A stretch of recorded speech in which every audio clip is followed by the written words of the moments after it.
भी नहीं रहेगी। नहीं उसामा, वो आप देखें, सिद्दीक जान हमारे साथ में, माजरत चाहता हूं। सिद्दीक जान, क्या कहते हैं आप? ये जो अब खबर आ रही है कि जनाब मंजूर भी हो गई है काबीना से और आज ही जैसे लगता है पास भी हो जाएगा बिल, बड़ी तेजी दिखाई गई है। देखिए, ये जो मर्जी कर लें है कि अगर एक लम्हे के लिए मैं उसमें नहीं जाता कि ये कर सकते हैं नहीं कर सकते या सुप्रीम कोर्ट इसके साथ क्या करेगी। अगर मैं ये बात मान भी लूँ कि सो मोटो के ऊपर इन्होंने कानून साजी कर दी है कि चीफ जस्टिस जो है वो सो मोटो नहीं ले सकते और 3, 4, 5 जजेस पे मुश्तमिल एक कमेटी होगी जो फैसला करेगी कि सो मोटो लेना या नहीं लेना। अगर ये बात मैं मान भी लूँ तो चीफ जस्टिस सो मोटो नहीं लेंगे तो उनके पास पिटीशन आ जाएंगी। और जो मेन मसला है वो है इलेक्शन रुकवाने के हवाले से तो इलेक्शन के हवाले से तो ऑलरेडी उनके सामने पिटीशन है, अभी भी वो पिटीशन सुन रहे हैं, सो मोटो नहीं सुन रहे। पहली बात तो ये है। दूसरा जो मामला है वो ये है कि जो कुछ और ये इख्तियारात महदूद कर रहे हैं उसमें ये भी देखना होगा। अभी हमारे दोस्त साकिब बशीर ने बड़ा अच्छा एक ट्वीट किया हुआ था कि कहीं ऐसा तो नहीं है कि इनको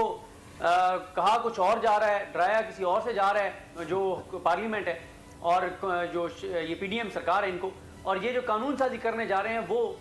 अगले चीफ जस्टिस के आड़े आ जाए जिनसे बहुत सी तवक्कुआत हैं इस ख़ानदान को, इन लोगों को, इन जमातों को कि वो बहुत कुछ इनके लिए करेंगे, जो कि मैं नहीं इसे इत्तफाक करता कि वो कोई आके इनके लिए कोई इस तरह की चीज़ें करेंगे जो ये उम्मीद और आस लगाए बैठे हैं। लेकिन ये फिर उनके लिए भी मसाइल होंगे। देखें, आज के जो दिन था, मेरा ख्याल है पहले जब तक हमारे साथ एतजाज़ ऐसा नहीं आते, मैं थोड़ी सी आपकी आज की प्रोसीडिंग जो है वो आपको और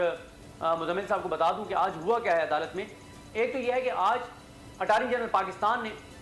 जो है वो एतराफ़ कर लिया है कि इलेक्शन कमीशन ऑफ पाकिस्तान के पास कोई आईनी और कानूनी इख्तियार नहीं था कि वो इलेक्शन की तारीख को एक्सटेंड करते। और उन्होंने ये जो एक्सटेंड किया तारीख, ये उन्होंने वो जो उनके पास एक मिसाल मौजूद है,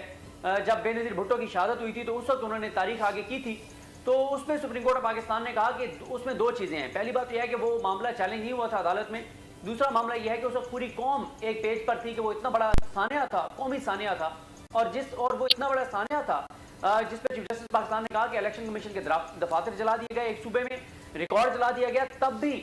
40 दिन से इलेक्शन आगे गया था, 40 दिन, और यहाँ पे जनाब 30 अप्रैल से 8 अक्टूबर को ले गए हैं। दूसरी बात यह है कि जितनी भी रीजंस बताई हैं इलेक्शन कमीशन ऑफ पाकिस्तान ने, सुप्रीम कोर्ट ने यह कह दिया है कि उन्होंने जल्दी में ये ऑर्डर लिखा है, उसमें उन्होंने रेलिवेंट चीजें नहीं लिखी, और जिन चीजों को उन्होंने बुनियाद बनाया है उनकी आइन और कानून में कोई गुंजाइश नहीं है। साथ ही सुप्रीम कोर्ट ऑफ पाकिस्तान ने कहा है कि ये क्या गारंटी है कि आज ये जो कह रहा है इलेक्शन कमीशन ऑफ पाकिस्तान, तो 8 अक्टूबर को भी वो कहें कि जनाब हालात जो हैं वो ऐसे नहीं है कि इलेक्शन हो सके। तो इस सारी सूरत हाल में आज एक चीज़ वाज़ेह हो गई है कि इलेक्शन कमीशन ऑफ पाकिस्तान का दायरा इख्तियार नहीं है कि इलेक्शन कमीशन ऑफ पाकिस्तान जो है वो इलेक्शन की तारीख को चेंज कर सके। हाँ, वो इलेक्शन शेड्यूल को चेंज कर सकता है, इलेक्शन प्रोग्राम को चेंज कर सकता है, इलेक्शन की तारीख को चेंज नहीं कर सकता। तो यानी प्रोग्राम में यह है कि अगर 20-25 दिन है, 30 दिन है इलेक्शन कैंपेन की, वो उनको 15 दिन कर दे, लेकिन इलेक्शन की तारीख के साथ छेड़छाड़ इलेक्शन कमीशन ऑफ पाकिस्तान जो है वो नहीं कर सकता। इलेक्शन कमीशन के अपने मौक़िफ़ में तजाद है, और आज सुप्रीम कोर्ट ऑफ पाकिस्तान ने यह वाज़ेह कर दिया है कि इलेक्शन तो होंगे। और आज जस्टिस जमाल खान मंदोखेल साहब के रिमार्क्स बहुत आम थे,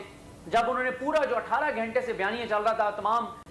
बोल को, एक आधा चैनल को छोड़ के जो पूरा एक बयानिया चलवाया गया, ये 4 दिन का फैसला है, उस पर जमाल खान मंदोखेल साहब ने कह दिया कि ये हमारा इंटरनल मामला है। इस वक्त इस बेंच के सामने मसला ये नहीं कि 4-3 का है या किसका फैसला है, इस बेंच के सामने एक ही सवाल है कि इलेक्शन कमीशन ऑफ पाकिस्तान का दायरा इख्तियार है या नहीं है, जो कि आज सुप्रीम कोर्ट ने कैटेगोरिकल कह दिया है कि इलेक्शन कमीशन ऑफ पाकिस्तान का कोई इख्तियार नहीं है कि वो इलेक्शन की तारीख को इस तरह से तब्दील करे। अच्छा मुजम्मिल, ये